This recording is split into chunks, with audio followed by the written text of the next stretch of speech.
Hi guys, today I want to show you how to use this awesome resource that I found called Learn-Zillion. If you just go to learnzillion.com, you'll need to sign in, and to register it's free. You can just use your Google account. Once you are in, there's tons of things you can use, but what I like is the Common Core Navigator. Once you are in the Common Core Navigator, you will be able to search by math, grades K through 8, high school, or ELA, and I'll show you ELA. So third grade, for example, if you click on the grade level,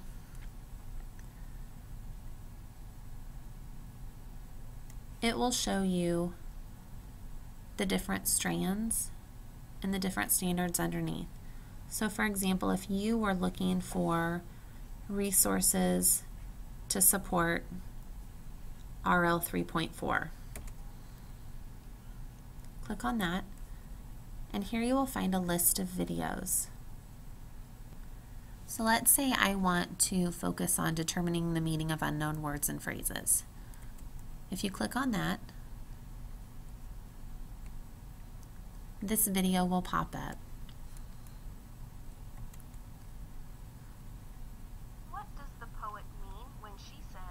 Watch the wind bow down the grass and the grass rise.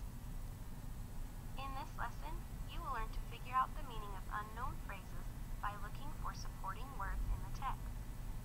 Let's review. We have been doing a close reading of the poem Afternoon on a Hill by Edna St. Vincent Millay. We have already used envisioning to help us picture the setting. Envisioning means to paint a picture in your mind using what you have read in the text. Sometimes when we read, there can be words or phrases in the text that we don't understand. A phrase is a group of words or a piece of a sentence. A common mistake made by readers is that they skip over these phrases or groups of words and think, I'm not sure what this means, so I will just skip over it. We don't want to do this, so when we do a close reading of a text, it is important for us to stop and take the time to figure out the meaning of these unknown words or phrases.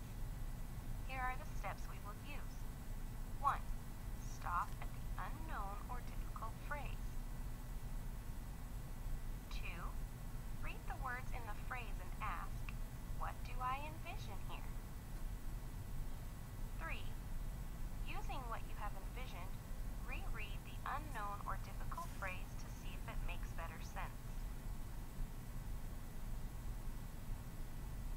Let's try it. I'm going to read in stanza 2.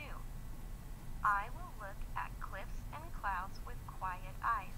Watch the wind bow down the grass and the grass rise. I wonder what the poet means by watch the wind bow down the grass and the grass rise. That phrase is a little confusing, so I need to stop here to try and understand it.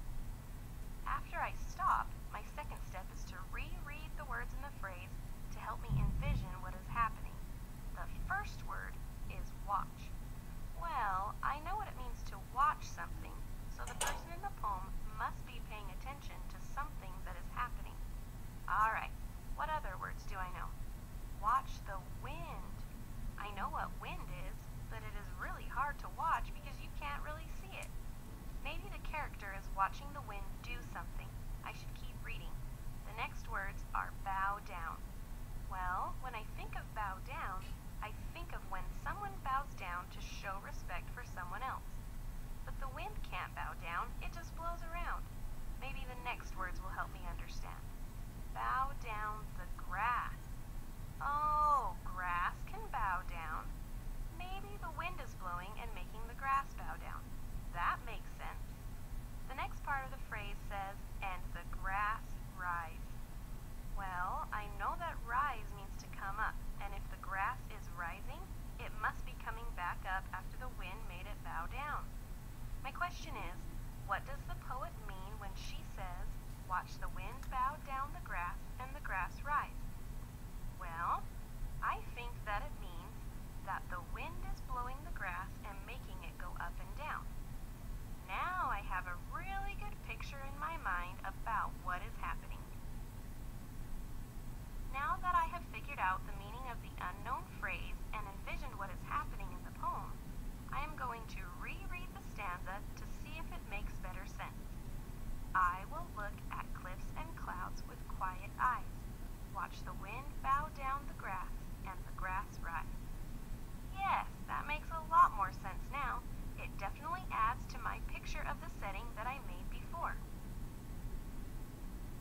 steps we use to find the meaning of our unknown phrase. First, stop at the unknown or difficult phrase. Second, read the words in the phrase and ask, what do I envision here? Third, using what you have envisioned, reread the unknown or difficult phrase to see if it makes better sense. In this lesson, you have learned to figure out the meaning of unknown phrases by looking for supporting words in the text. So that's just an example of one of the videos and how awesome it is in the way that it models and annotates the text, which is a huge standard for all grade levels in some fashion. And they're relatively quick. All of them, I think, are less than 5 minutes. You can also assign these activities or videos to your students. And with the free account, you can't use this assign button. It won't let you. However, if you go to Quick Code, you can highlight this particular code and send that to your students through email or put it on a Google Doc. And your students can go to Learn-Zillion, copy and paste this code into the search bar, and it will pull up the video without them having to log in. This would be a great option for students who need additional support. This would also be a great option for a flipped model that you could assign for students to preview at home, so that way they have a background of what you're going to be learning in class the next day. So lots of options with this great website, but I wanted to make sure that I showed you how to use it. And if you have any questions, feel free to let me know. Thanks, guys.